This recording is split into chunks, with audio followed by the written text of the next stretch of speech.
Big TV భక్తి సమాచారం WhatsApp ఛానల్లో జాయిన్ అవ్వండి. అన్ని విశేషాలు ఎప్పటికప్పుడు తెలుసుకోండి.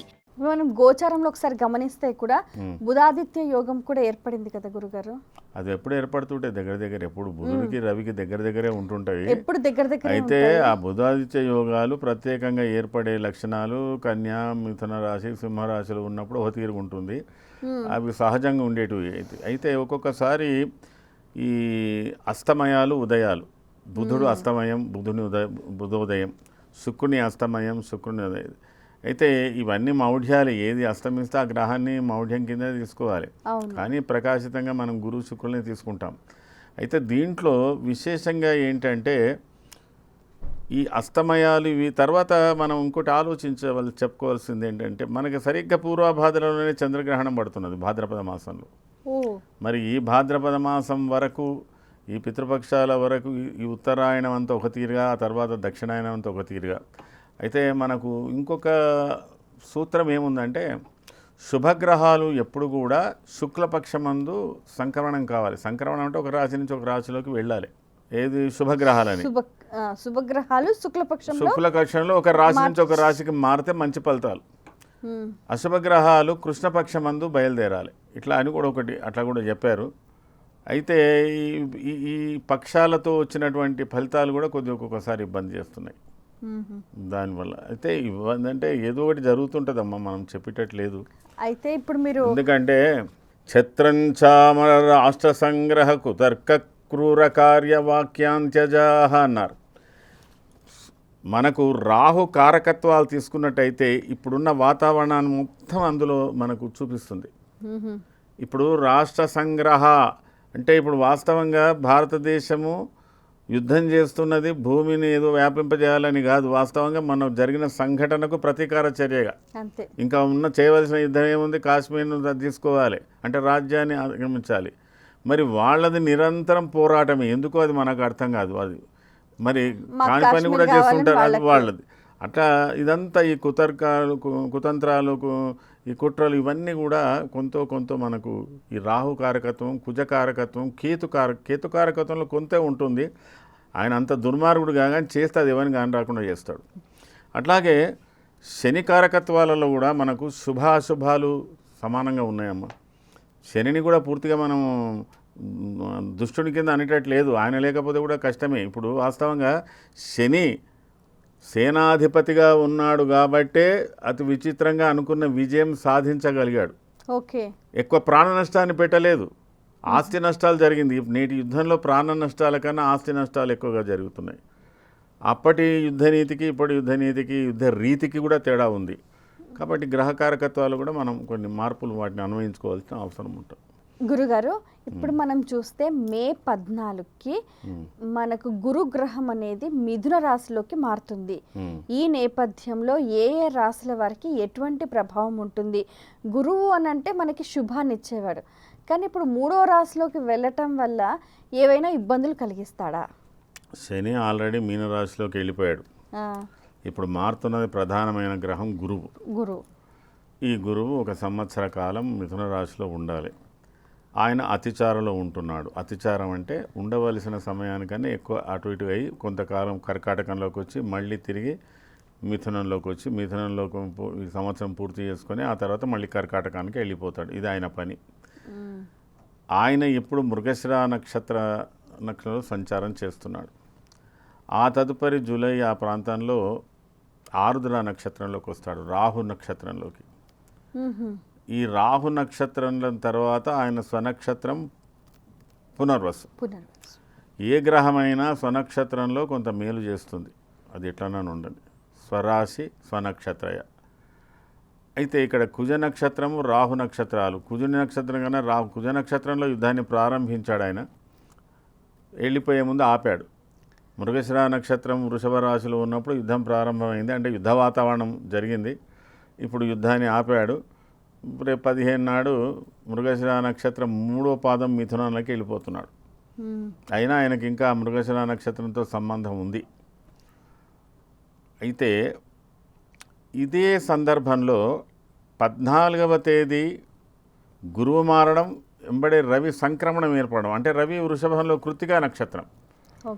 రవి కృత్తిక, గురువు మృగశిర, ఆశ్లేషలో కుజుడు.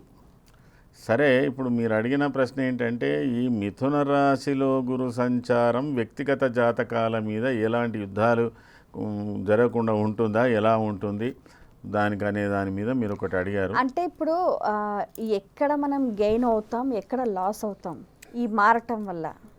ఇక్కడ సూక్ష్మంగా ఆలోచిస్తే ఇప్పుడు మృగశిర నక్షత్రంలో సంచారం జరుగుతున్నంతసేపు మృగశిర నక్షత్రము నైధనతారు ఎవరికి?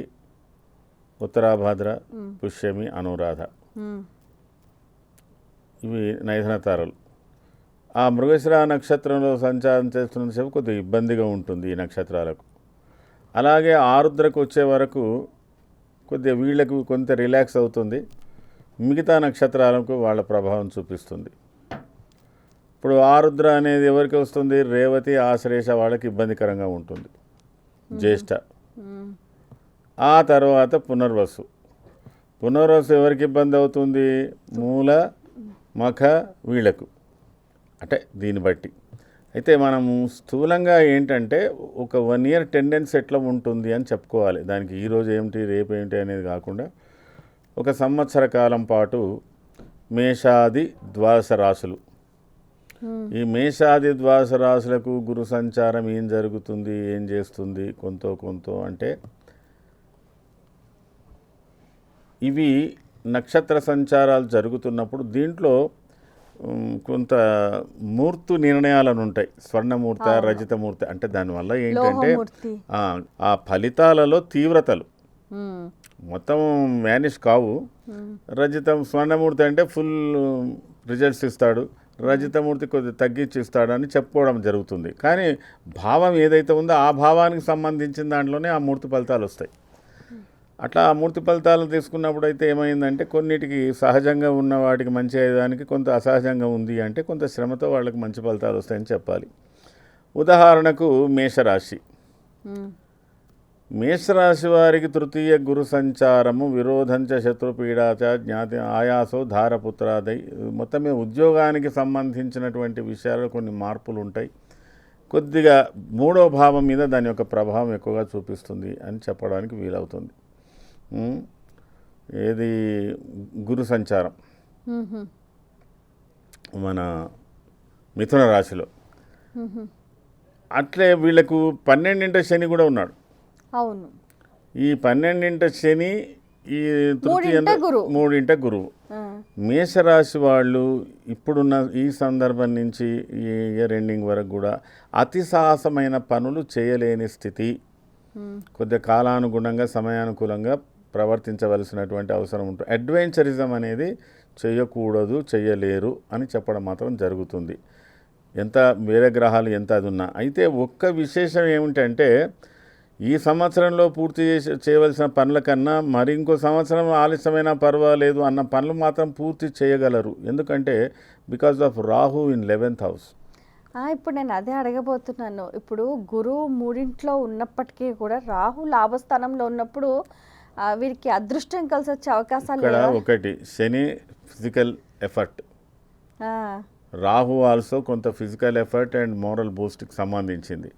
గురువు ఉన్నాడు, మొత్తం ఆలోచన క్రమం కదా. నీ ప్లాన్లన్నీ రాత్రంతా ఆలోచన చేసి పొద్దున్నే ఏం చేయలేకపోతే ఏం చేస్తావు?